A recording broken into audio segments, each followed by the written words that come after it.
Hermanos, espero que se encuentren muy bien, espero que Dios les permita estar haciendo sus actividades con normalidad.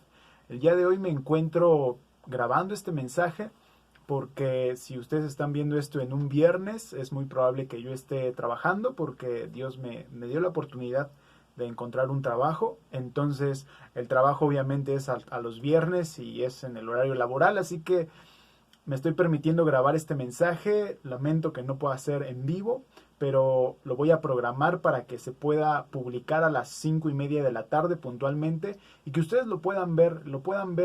Me gustaría que pudieran tomar notas. Es un video que se puede pausar.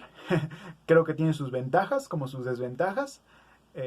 Espero, hermanos, que puedan en verdad tomar sus notas porque me parece que este es un tema muy importante y el tema de hoy es acerca de congregarse. Por congregarse entendemos, al menos yo entiendo, un lugar con 4 paredes o sin ellas, en donde dos o más hermanos en Cristo se juntan para adorar a Dios, para servir a Dios. Eso yo entiendo por la congregación. Da igual el lugar, la hora, el día, el clima, pasa a segundo plano, la congregación es eso. ¿Y es importante o no? ¿Deberíamos congregarnos o no? ¿Es vital? ¿Es un requisito? ¿Sí, no y por qué? Eso es lo que vamos a tratar de responder hoy, como siempre, muy someramente, dando lo básico para que ustedes, si les interesa el tema, puedan ahondar más. Y quiero comenzar leyendo Efesios 2, 19. Lo estoy leyendo en la traducción Nueva Versión Internacional, que dice, Efesios 2, 19. Por lo tanto, ustedes ya no son extraños ni extranjeros, sino conciudadanos de los santos y miembros de la familia de Dios. Lo leo otra vez. Por lo tanto, ustedes ya no son extraños ni extranjeros, sino conciudadanos de los santos y miembros de la familia de Dios. Aquí lo que nos está diciendo el pasaje es que quien decide tomar a Cristo como su Dios, como su Salvador, en ese momento tú ya formas parte de la familia de Dios. Dios tiene una familia. Obviamente la familia de Dios, igual que tu familia se identifica porque tienen la misma sangre que tú. La familia de Dios nos identificamos porque tenemos la misma sangre y esta es la sangre de Cristo. La sangre de Cristo nos hermana.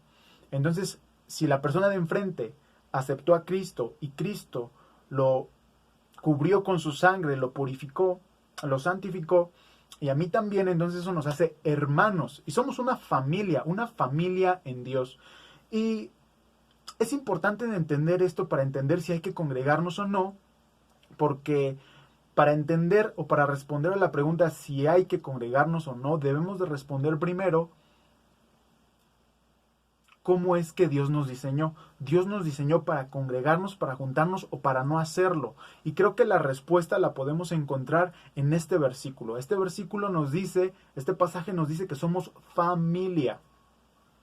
Hay una novela bastante interesante de Aldous Huxley, que la tengo aquí, que se llama Un Mundo Feliz.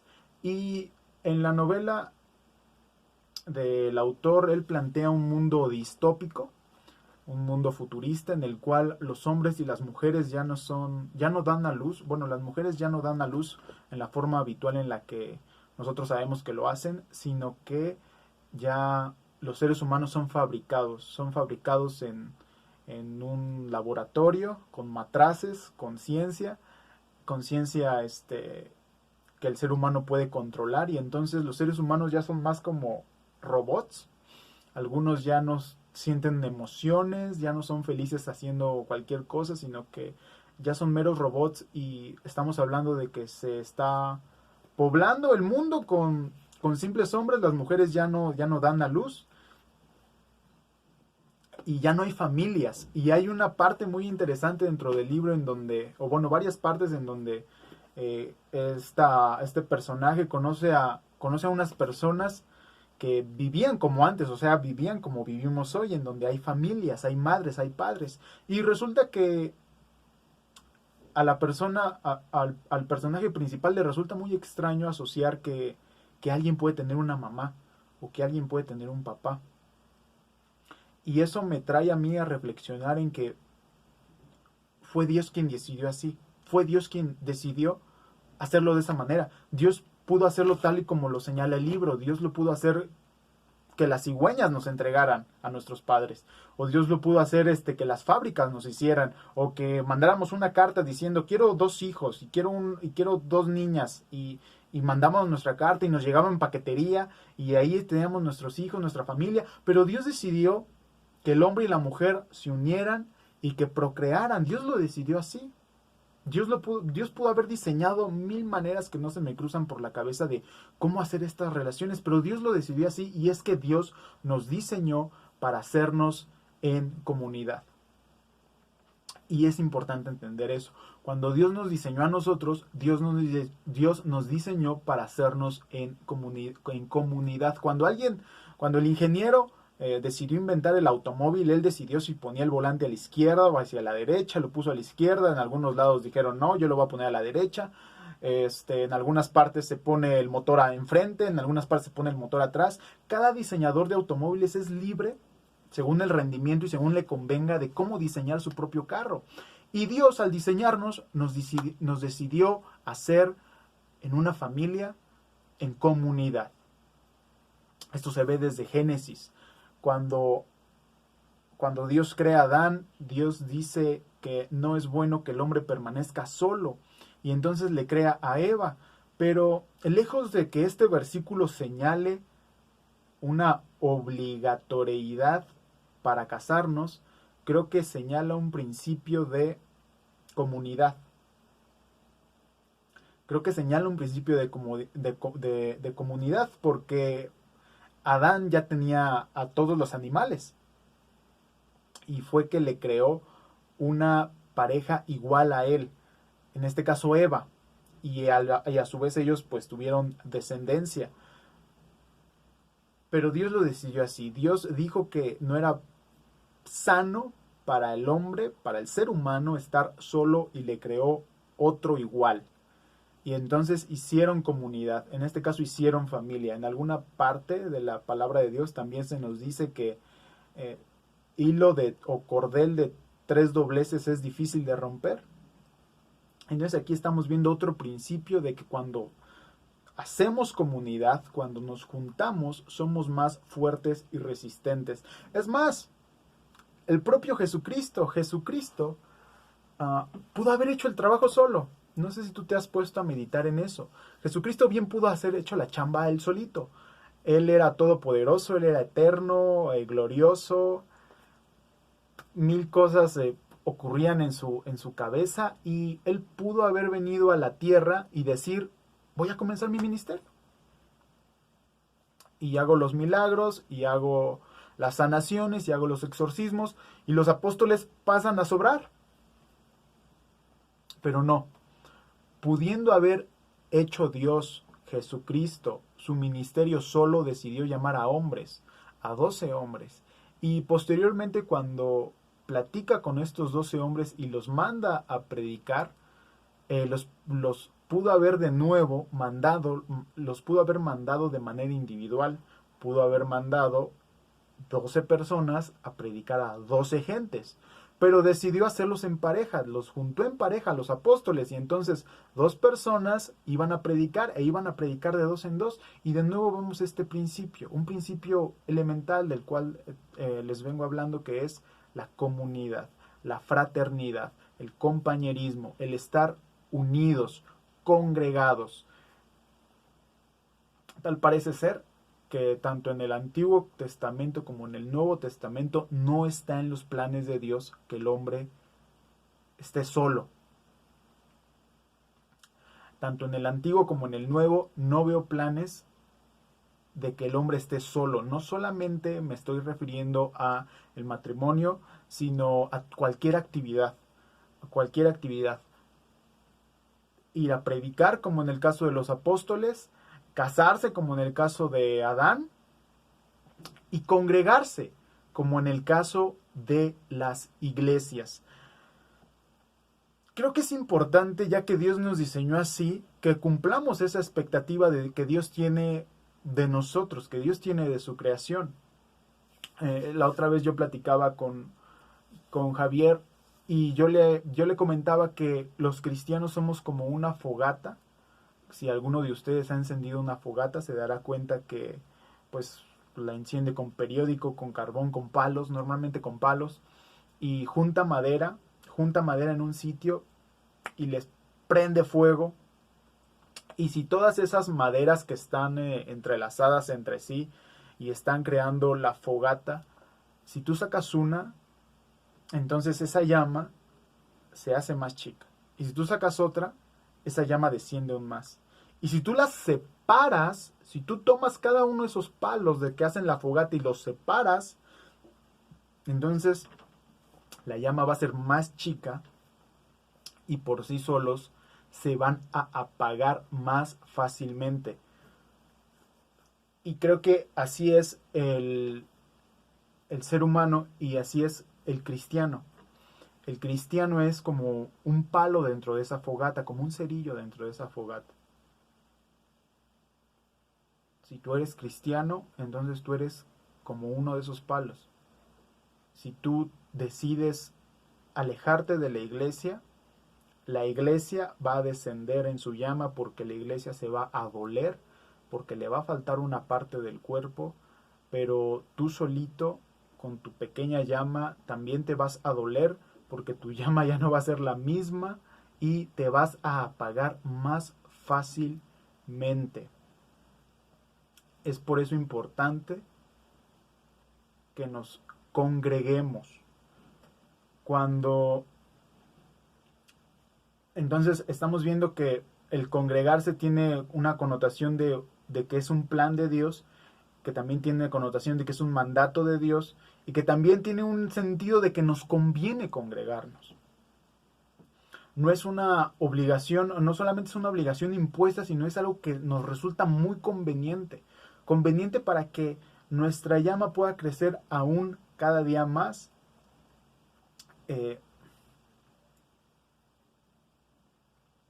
Cuando nosotros nos congregamos, otro beneficio que obtenemos de la congregación, aparte del que comentaba de no enfriarnos, es el de que nosotros podemos ejercer nuestros dones. Dios nos ha dado dones a cada uno de nosotros. Si tú, joven, jovencita, me estás escuchando, quiero que sepas que Dios te dio un don a ti.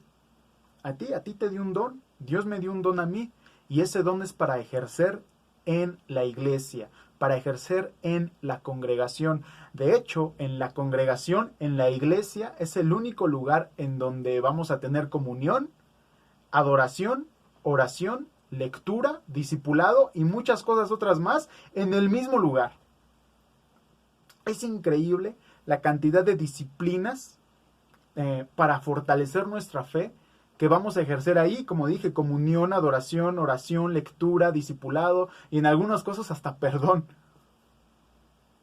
Porque en ocasiones ofendemos a un hermano o un hermano nos ofende a nosotros y también hay que perdonarlo. Entonces, la iglesia en conjunto es muy, muy, muy poderosa y no solamente cumplimos el propósito que Dios tiene para nosotros, que es el de unirnos, sino que también cumplimos todas esas disciplinas espirituales que tenemos y desarrollamos los dones que Dios nos da. Hay una confusión entre algunos liberales, personas que quizás no se han dado a la tarea de leer la Biblia un poco, pero hay alguna confusión de decir que yo soy la iglesia. Es decir, bueno, es que no es una obligación congregar. Ese es el argumento. El argumento más o menos dice, no es obligación congregarnos porque yo soy una iglesia y entonces si yo estoy aquí en mis cuatro paredes con mi Biblia, leyendo, adorando, orando, cantando alabanzas, yo estoy siendo iglesia. Y ese argumento es totalmente errado. Es totalmente errado, es totalmente antibíblico y es algo que no encontramos en la palabra de Dios, porque la palabra de Dios nos dice que nosotros somos iglesia en el momento en el que más de dos nos juntamos. Es mentira que tú eres iglesia solo. Es una mentira del diablo que tú eres una iglesia solo. No es verdad. No es verdad. El apóstol Pablo escribió a iglesias. Y cuando el apóstol Pablo decía iglesias, obviamente no se refería a las cuatro paredes, al tabique, pero sí se refería a un conjunto de cristianos. Cuando no fue así, Pablo directamente escribió a Onésimo. Y Pablo, escribiendo su carta a Onésimo, no le dijo, hermano, iglesia, Onésimo.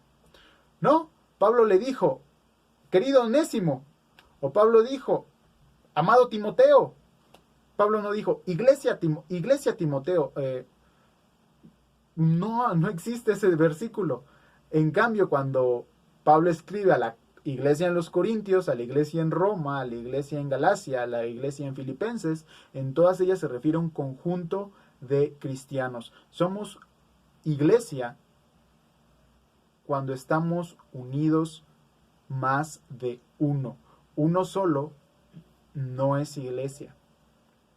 No es iglesia. A no ser que tú me enseñes un cuerpo humano con una sola pieza. Si tú me enseñas un cuerpo humano con una sola pieza, entonces yo te voy a enseñar a Timoteo, la iglesia, Timoteo.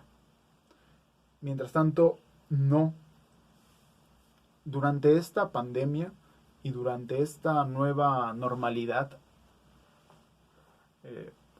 nos hemos dado cuenta, creo que es algo evidente para los que nos congregamos, que algunos de ustedes ya no se están congregando. Y creo que la situación aquí y lo que nos debe de preocupar es que, uno, no estamos cumpliendo el propósito de Dios de hacernos en comunidad, y esto irremediablemente nos va a llevar al fracaso, a la tristeza, a la depresión. Dos, no estamos cumpliendo en desarrollar nuestros dones, algo que sin duda nos va a traer mucha alegría a nuestra vida.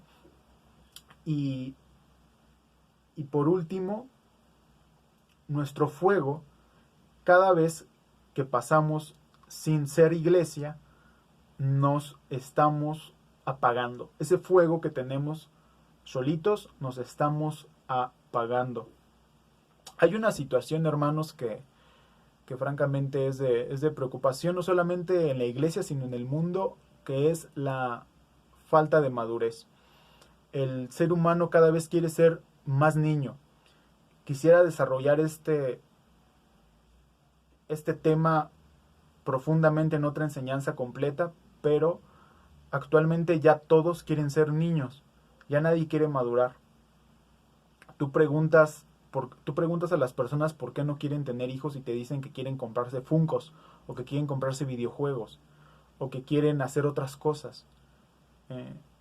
Actualmente los adultos que ganan su propio dinero parecen más niños que los propios niños. Compran juguetes, compran entretenimiento, compran lo que de chiquitos no se pudieron comprar, y hay una crisis matrimonial de que las personas ya no se quieren casar, ya no quieren tener hijos, quieren seguir siendo niños. Y si tú quieres madurar, que es lo que Dios quiere para ti, si tú quieres realmente crecer, no solamente como hombre, hacerte un hombre, y si tú como mujer quieres hacerte una mujer madura, y como cristianos, claro que todos queremos sernos unos cristianos maduros, debemos de comenzar con hacernos responsables de nosotros mismos. Por ahí debe de comenzar.